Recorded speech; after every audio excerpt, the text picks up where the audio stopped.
കൂടുതൽ വാർത്തകളും വീഡിയോകളും കാണാൻ ഈ ചാനൽ സബ്സ്ക്രൈബ് ചെയ്യുക. കൂടെ ബെൽ ബട്ടൺ അമർത്തുക.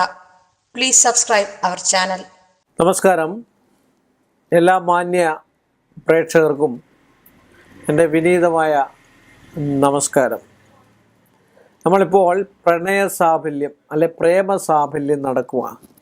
പല വിവാഹം കഴിക്കാൻ ഉദ്ദേശിക്കുന്ന ആൾക്കാരും വിവാഹം ഡൈവേഴ്സ് ചെയ്ത് കഴിഞ്ഞതിന് ശേഷം നിൽക്കുന്ന ആൾക്കാരും ഇനി എനിക്ക് നല്ലൊരു പ്രണയ രീതിയിലുള്ള വിവാഹം വെച്ചാൽ എൻ്റെ ഭർത്താവിനെ അറിഞ്ഞോ എൻ്റെ ഭാര്യയെ അറിഞ്ഞോ എനിക്ക് ഒരു വിവാഹം കഴിക്കാൻ പറ്റുമോ എന്ന് ചോദിക്കുന്നതും, എന്നാൽ എൻ്റെ വിവാഹം പ്രണയമാണോ സ്നേഹിച്ചേ കല്യാണം കഴിക്കുകയുള്ളൂ എന്നും, ചില ആൾക്കാർക്ക് പ്രണയിച്ച് മാത്രമേ കല്യാണം കഴിക്കാൻ താല്പര്യമുള്ളൂ, അതെൻ്റെ ഗൃഹനിലയിലുണ്ടോ എന്നൊക്കെ ചോദിക്കുന്ന ഒരുപാട് ആൾക്കാരുണ്ട്.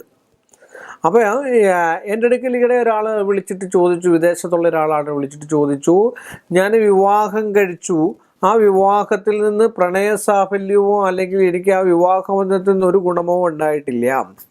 എനിക്കൊരു കുട്ടിയുണ്ട്, പക്ഷെങ്കിൽ ഞാൻ കഷ്ടപ്പെട്ടിട്ടാണ് ജീവിക്കുക.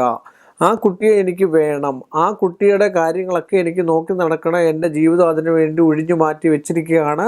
എൻ്റെ മറ്റു രീതിയിലൊക്കെ എന്നെ ആഗ്രഹിച്ചിട്ടുള്ള ആൾക്കാരുണ്ട്, അല്ലെങ്കിൽ വിവാഹം ആലോചിച്ചിട്ടുള്ള ആൾക്കാരുണ്ട്. അതിനൊന്നും നിൽക്കാതെ എൻ്റെ കുട്ടിക്ക് വേണ്ടി മാത്രമാണ് ഞാൻ ജീവിക്കുന്നതെന്ന് എന്നോട് പറഞ്ഞു. അപ്പം ഞാൻ പറഞ്ഞു, ചെറുപ്പമാണ്, ഒരുപാട് വയസ്സൊന്നുമില്ല. നമ്മൾ ജ്യോതിഷ സംബന്ധമായിട്ട് മധ്യവയസ്സെന്ന് പറഞ്ഞു കഴിഞ്ഞാൽ ഒരു മനുഷ്യൻ്റെ ആയുസ് 120 വർഷമാണ് അല്ലേ? ആ മനുഷ്യൻ്റെ ആയുസിൻ്റെ ആ 120ൻ്റെ പകുതി എത്രയാണ്? 6 12. അപ്പോൾ 60 വയസ്സാണ് മധ്യായുസ് എന്ന് പറയുന്നത്.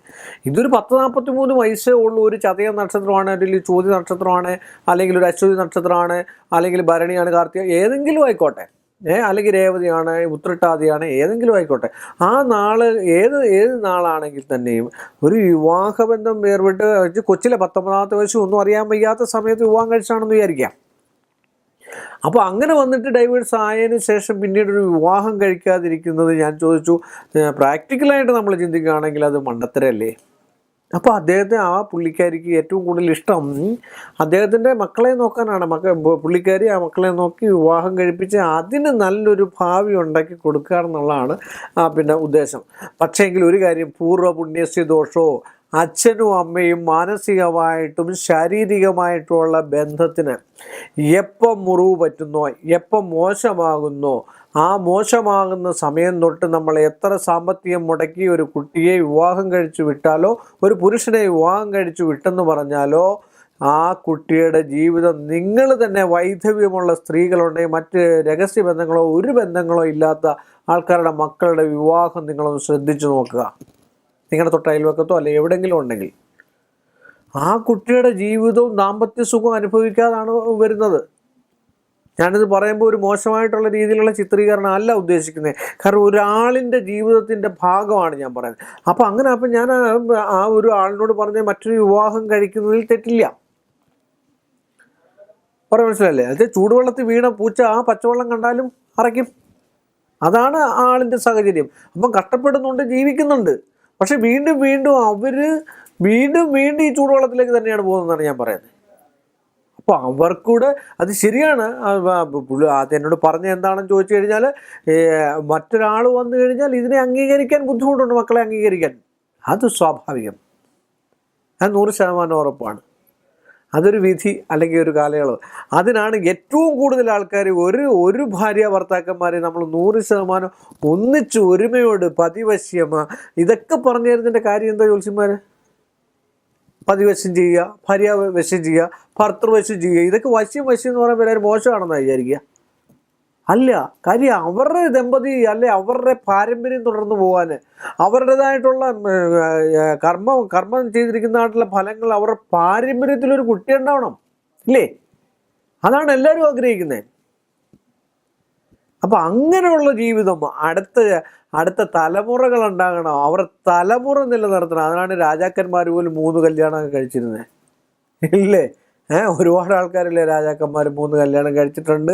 സന്യാസിമാർ എത്രയോ സ്ത്രീകളുമായിട്ട് ബന്ധമുള്ള എത്രയോ ആൾക്കാരുണ്ട്. വിശ്വാമിത്രൻ ഇല്ലേ? വിശ്വാമിത്രൻ്റെ തപസ് പോലെ ഇളക്കിയിരിക്കുന്ന അവസ്ഥയുണ്ട്. അത് പ്രകൃതി നിയമമാണ്, പ്രകൃതിയുടെ സാത്വിക സ്വഭാവമാണ്. അതുകൊണ്ടാണ് ഞാൻ പറഞ്ഞിരിക്കുന്നത്, വിവാഹ സംബന്ധമായിട്ട് ഡൈവോഴ്സ് ആയെങ്കിൽ തന്നെയും അതിൻ്റെ ആയിട്ടുള്ള ഉദ്ദേശ സംബന്ധമായിട്ടുള്ള ശുദ്ധിയോടുകൂടിയും നല്ല രീതിയിലുള്ള മാനസികമായിട്ടുള്ള സന്തോഷമായിട്ടുള്ള ജീവിതമാണെങ്കിൽ അതിൽ ഇഷ്ടപ്പെട്ടോ അല്ലെങ്കിൽ പ്രേമിച്ചോ ഒക്കെ മുന്നോട്ട് പോവുകയാണെങ്കിൽ ഏറ്റവും നല്ലതാണ്. ഒരു ജാതകാലം 7ാം ഭാവത്ത് ശുക്രനോ മനസ്ഥാനത്ത് ശുക്രനോ 5ാം ഭാവത്ത് ശുക്രനോ ഒക്കെ വരുന്ന ഗ്രഹനിലയിൽ ഇഷ്ടം, പ്രേമം, സ്നേഹം ഒക്കെ ഉണ്ടാകാം ഇല്ലേ. 7ാം ഭാവത്ത് ഒരു ശുക്രൻ നിൽക്കുകയാണ്, 7ാം ഭാവാധിപൻ ബലമായിട്ട് നിൽക്കുകയാണ്. ആ ഭാവാധീശേജഭാവേ സതിബൽ രഹതേ ചക്രഹേ കാരകാക്കി ഭാവത്തിനും വെച്ചാൽ അതിൻ്റെ മലയാളമാണ്. ഭാവത്തിനും തൽപ്പതയ്ക്കും കാരകാഗ്രി ഗ്രഹത്തിനും ഒരുപോലെ ബലമുണ്ടായാൽ ഭാവസമ്പത്തിയിലിടാം. അപ്പോൾ ആ ഭാവത്തിന് ഗോചരം ചിന്തിക്കുമ്പോൾ ഇന്ന ഭാവങ്ങളിൽ ഇന്ന കാര്യങ്ങളുണ്ട്, അത് സ്ഫുടക്രമം അനുസരിച്ചിട്ട് അതിന് ഇന്ന ബലങ്ങളുണ്ടെങ്കിൽ ആ ഭാവത്തിന് സമ്പത്ത്, ആ ഭാവം കൃത്യമായിട്ട് ജ്യോത്സ്യൻ പറഞ്ഞു കൊടുക്കണമെന്നാണ് ആചാര്യമതം. എല്ലാ ജ്യോത്സ്യന്മാരും നന്നായിട്ട് പഠിച്ചിരിക്കുന്ന ആളുടെ വിഷയമുള്ളവർക്ക് ഇതറിയാം. അപ്പോൾ അങ്ങനെയുള്ള ആൾക്കാരുമായിട്ട് ബന്ധം പുലർത്തുക, അങ്ങനെയുള്ള നല്ല രീതിയിലുള്ള പ്രേമം, ഇഷ്ടം, സ്നേഹം ഇതൊക്കെ ഉണ്ടായെങ്കിൽ മാത്രമേ ജീവിതത്തിൽ ഐശ്വര്യ സമ്പൽ സമൃദ്ധി ഉണ്ടാവുകയുള്ളൂ. ഇങ്ങനെയുള്ള ഗ്രഹനിലയൊക്കെ കണ്ടാലേ നമുക്കറിയാം ഇന്നത് സ്നേഹിച്ചേ കിട്ടുള്ളൂ, സ്നേഹിച്ചേ വിവാഹം കഴിക്കുകയുള്ളൂ, പ്രേമബന്ധമായിരിക്കുക, അല്ലെങ്കിൽ പിന്നെ അമ്മയുടെയോ അച്ഛൻ്റെയോ ബന്ധത്തിൽ നിന്നായിരിക്കാം വിവാഹം വരിക. ഇതൊക്കെ നമുക്കറിയണമെങ്കിൽ ഗ്രഹനില നമ്മൾ പരിശോധിച്ച് കവടിയോട് വെച്ച് നോക്കി.